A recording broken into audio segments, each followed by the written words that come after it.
This is the first camp I can enjoy myself and be back. My headspace that I'm in now is way better than what I was before, and that's the only thing that mattered to me. A lot of things out there about the size and all of this stuff, but people forget that Tank's a top 10 pound for pound fighter, and he's got power in both hands. And skill-wise and technique-wise, he's been doing this for so long. In this fight, I feel like Tank has the edge for sure. He's a real fighter, and got skills, high IQ fighter. Regardless of the weight, I've personally seen Tank, spar heavyweight. The duel between Jake Paul and Gervonta Davis was unexpected. The same ring is being entered by two stars from separate worlds. Both are eager to demonstrate their superior fighting skills. The excitement is genuine, too. It's night and day, right? You have to understand, I went from doing YouTube and Disney Channel to 5 years, once to twice a day, 6 to 7 days a week, training, recovery, taking it more serious than ever. I'm just a different specimen. My body is filled out. I'm going into my athletic prime, and going into that and my body filling out, I just feel amazing and feel super strong. Jake Paul has made no secret of his preparation for the battle against Gervonta Davis. He asserts that he is bringing significant talent to the camp. He boasts that he has dropped opponents during sparring. He also claims that Shakur will be helping him get ready for the Tank showdown this week. Jake also acknowledges something that is uncommon for him. Tank is unsafe, he says. Tank is constantly criticized for being the smaller combatant.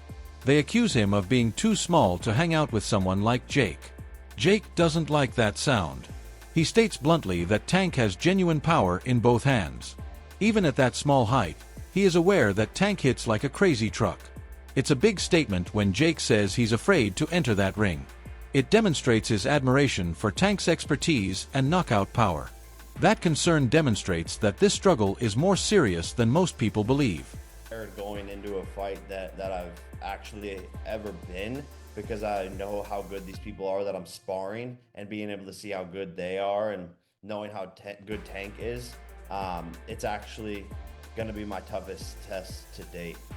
Yeah, I think, Jake, you could make the argument, right? Pound for pound wise, this guy's the most ferocious dude in the whole sport, couldn't you? For sure. I think he has probably one of the highest knockout percentages in 90-something%, right? Exactly. And just his speed, his elusiveness, his ring IQ, his conditioning. He's gone 12 rounds so many different times, something that I've never even done. So he's going to be sharp all the way through. I mean, the list goes on. And so just actually being vulnerable for a second, it's like, this is crazy. This is scary. It's kind of keeping me up at night. Jake, how do you prepare for, like you said, a guy who is shorter than you? How do you find a sparring opponent to replicate something that obviously, there's nobody else out there that's Tank Davis? How do you prepare for a guy that's different stature-wise? Yeah, no, we have world champions. Raymond Ford in the 130-pound weight class. We got Montana Lovin. Shakur Stevenson is coming in this week. So wow. Just sparring against guys on their level and people who have, been doing this their whole entire lives. But we're really focusing on speed. And not as much on power. I'm not doing as much like weightlifting and all of that stuff. I'm actually trying to lose some muscle so that I have less weight and so that my punches are coming off faster. A lot of fans are unaware of Tank's actual path. He has sparred with heavyweights, not just any heavyweights though, since the beginning of his career. These were competent individuals. They were aware of how to behave in the ring. Tank not only made it through those sessions, but he also dominated them. According to Showbiz, the adult experts, those larger males were punished by him. A cruiserweight like Jake Paul won't shock someone like Tank if he can handle big fighters in the gym. Tank has faced greater obstacles in the past, despite Jake's size. According to those sparring tales, Tank is accustomed to seeing a big mountain in front of him. The analyst went on to add that Tank's heavyweight sparring opponents were more skilled and knowledgeable than Jake. Jake Paul is much better now. He transitioned from influencer to professional boxing. He is still learning, though. He is still learning the basics. Since he was a teenager, Tank has been competing against elite talent. Jake's size advantage might not be sufficient if he outlasted and defeated opponents who were significantly heavier and more competent than Jake. One thing was made apparent by the influential storyteller in show business. It is not a mismatch for Tank to face Jake. Jake might even be venturing into hazardous zone. Or bigger people, like from middleweight to heavyweight. And the thing is, don't be surprised, okay? This is a photo. This is a photo of one of the bigger guys that he was sparring. But in a past, you know, like maybe a few years ago, he was fighting a guy in Mayweather's camp. He was a bigger guy. I think he was like a middleweight or something like that. He was whooping his ass. One time he was like on live whooping a bigger guy's ass. I mean, he's just beating bigger guys like middleweights and stuff. He's done that in sparring forever. Remember this story? I've brought it up a million times and I've showed this clip a million times, but on Ellie Set Back. This story of this guy saying how Gervonta Tank Davis knocked out this heavyweight. Tell me the story. What happened? Tank, what's the one boy name? No, don't say a name. I don't want to embarrass anyone. Oh, no, you're right. But tell people what happened. Man, I was about to spar. Before I was about to spar Tank, he was sparring this big boy. A Heavyweight boy. And Tank hit that nigga. He hit him so hard that he was on the top of the rope just like this. I'm like, I thought he died. Like, I ain't gonna lie to you. I thought he died. Hey, I've seen him knock out some heavyweights. He might knock all the ass out now. You knocked out a heavyweight? Yeah. How was that? Because I hit harder than Wilder. Now, granted, the heavyweights that Gervonta Tank Davis is whooping and sparring is not like, you know, all-time great heavyweights, all right? And it shouldn't be. But he's sparring the level of heavyweight that, you know, more experienced than Jake Paul, right? But Jake Paul has beaten those heavyweights himself, all right? I'm thinking that is the caliber of heavyweight that Gervonta Tank Davis is sparring, but he's whooping their asses. And that's a good thing. I feel with Jake Paul sparring Raymond Ford, to me, it looked like Raymond Ford got the best of him. It looked like Jake Paul was a little exhausted, and it looked like Raymond Ford wasn't. It looked like Jake Paul was a little disappointed in his performance, and Raymond Ford was trying to give him a pick-me-up. Like, you know, just kind of letting him know. No, like, you know, we do this and do that. It just looked like Raymond Ford was in a confident, secure place, more dominant place, the more alpha out the two in the ring. And that's Raymond Ford. That ain't Gervonta Davis. You know, I love Raymond Ford. I have him on my fighters list. But still, I don't think anyone thinks he's as skillful or as powerful as Gervonta Tank Davis. Tank has made a decision on his future. He won't go back to weighing 135 pounds. Too much drain, too many cuts. He wishes to remain invigorated. He desires to remain in a division where he is at his peak performance. His shift to 140 pounds demonstrates a change in perspective. He is getting ready for bigger names and more difficult tasks, like the bout with Jake Paul. Tank intends to continue as a complete super lightweight after the fight is over. There, he believes he will give better performances. After demonstrating his abilities on a major stage once more, he hopes to rule this weight class. Tank is opening up more options for himself by remaining in this weight class. Supporters may claim that his new weight disadvantages him versus Jake because of Jake's inherent weight. Tank sees things the other way. He believes that his body is at its happiest here. His endurance improves. This makes his knockout pop even more powerful. He would still produce amazing knockouts when he was 135 years old. He now desires show-stopping ability. Tank may become even more terrifying as a result of the new division. Jake Paul may experience the first use of this upgraded Tank. Or had been throwing fits a few weeks ago when Gervonta had announced that he would be fighting Jake Paul in, I believe it's coming up in just about a month, or a little bit less than a month, and that he would not be, at least immediately, he would not be rematching Lamont Roach. So people went all up in arms. Shout out to my guy, Big Dog Willie, who even right now is claiming that Gervonta Davis is going to go try to fight in WWE or something like that when he gets done with Jake Paul. But the truth of the matter is that Gervonta Davis is coming back to boxing. He's always said that he's coming back to boxing. He said he's going to run off, get this bag real quick, and he'll be right back. Well, as you see, the 135-pound WBA, the WBA, where he holds his 135-pound championship, has not stripped him. They said that they were going to look into it if he had not rematched Lamont Roach, but nothing ever really came of that.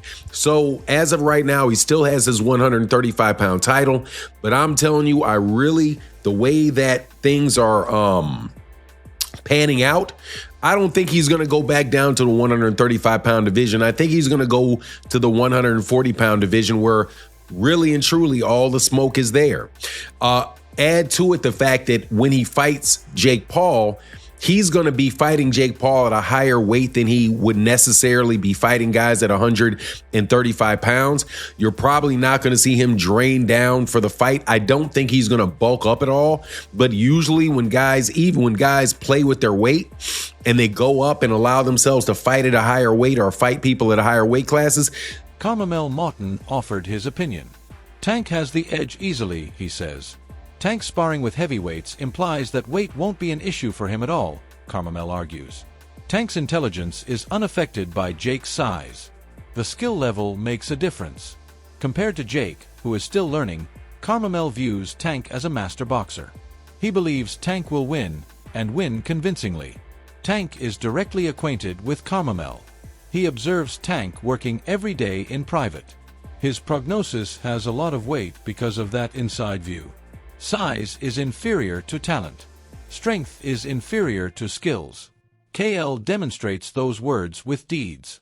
Tank versus Jake Paul. I feel like it's going to be a good fight, entertaining. It's an exhibition, so we're going to see how serious they really take it. But I don't know, they both getting a lot of money, so, congrats to them. What if you had it, who has the edge in this fight? I feel like Tank has the edge for sure. He's a real fighter, and got skills, high IQ fighter. Regardless of the weight, I've personally seen Tank, spar heavyweights, and even me, I spar heavyweights, So the weight's not really too much, for a lot of great fighters, so I feel like Tank gonna get it for sure. Do you think it kind of be an advantage because he's small and fast? Someone said that. I'm I didn't think about that actually. Yeah, possibly. He gonna see a lot of Jake Paul's punches coming. He can be able to evade them and then set him up for a big counter. Wait, but do you think this is gonna be different than the other Jake Paul fights we've seen, against Mike Tyson and Julio Cesar Chavez? I know a lot of people weren't the happiest with that, but I feel like Tank's gonna give him a different fight. Do you think so? I think so. We'll see how he adapts because a lot of people think it's hard, for a small guy to be fighting a bigger guy, but it's also hard for a big guy to be fighting a smaller guy. It's a small target, they're very fast, so we'll have to see how he adapts to it. Wait, and is Floyd Mayweather versus Mike Tyson really happening? Yeah, that's happening. No, it's not. Yeah. Wait, is there a date already, or what's going on? I'm not. I don't think there's a date yet, but it's definitely an official fight and it's happening. So what do you got to say about that? What's going on? It's gonna be a great show. Floyd's gonna do his thing. Hopefully I'm on the undercard so I can put on a great show as well. No, really? You guys already talked about that? Not yet, no, but we'll have to see. Yeah, for sure. And are you gonna fight again this year? What's next with you, Carmel? I don't know. At the moment, we haven't heard nothing. We're just waiting, staying patient, staying ready. But I should be back at least one more time before the end of the year. Shakur Stevenson was one of the most outspoken opponents when the match was first announced. He openly questioned why a world-class fighter like Gervonta Davis would pick to fight a YouTuber who became pro instead of another top-tier professional. This matchup seems disrespectful to Shakur, who has devoted his life to the sport. However, the plot has now taken an unexpected turn. Shakur was reportedly financially persuaded to join Jake Paul's training camp, which helped him get ready for Davis's approach. This abrupt involvement has many fans scratching their heads. Analysts contend that Shakur would have avoided the match if he genuinely thought it denigrated boxing. Rather, he made the decision to participate as soon as an alluring offer came up. He is now indirectly supporting the same conflict that he derided as a circus. This is seen by observers as a glaring illustration of how the boxing industry can swiftly shift perceptions when money is involved. A lot of money to help him in camp, some easy money to come spar somebody or whatever, go get your money, right? But what's funny to me is for someone who had nothing positive to say about this fight, and someone who was critical of Tank Davis for taking this fight, and tried to shit on Tank Davis for taking this fight, he sure is doing whatever he can to be a part of it. He sure is doing whatever he can to be a part of the fight. And then to take that a step deeper and a step further, for someone who doesn't want to talk about Tank Davis anymore, he sure is making moves to ensure that he has continued to be mentioned with Gervonta Tank Davis. Shakur Stevenson is not stupid. The new firm that he hired to do his PR work and get him to do these interviews and try to enhance his brand, they not stupid. Jay Prince not stupid. Josh Dubin not stupid. The people around Shakur Stevenson have been building social media brands building boxers and building talent in different industries at the same time. I mean, for a long time. They know how this shit works. They not dumb. They know the conversation that is going to surround Shakur helping Jake Paul. Tank Davis' biggest rival going to camp to help Jake Paul. If Jake Paul has any kind of success in the fight, Jake Paul was successful because Shakur Stevenson is on a different level and he helped prepare Jake Paul for the fight with Tank. That's why Jake Paul did so good. They know this, bro.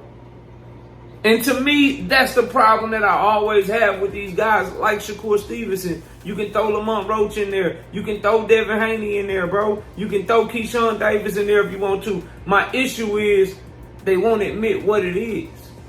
And I guess it's an ego thing, it's a pride thing, because I get it, bro.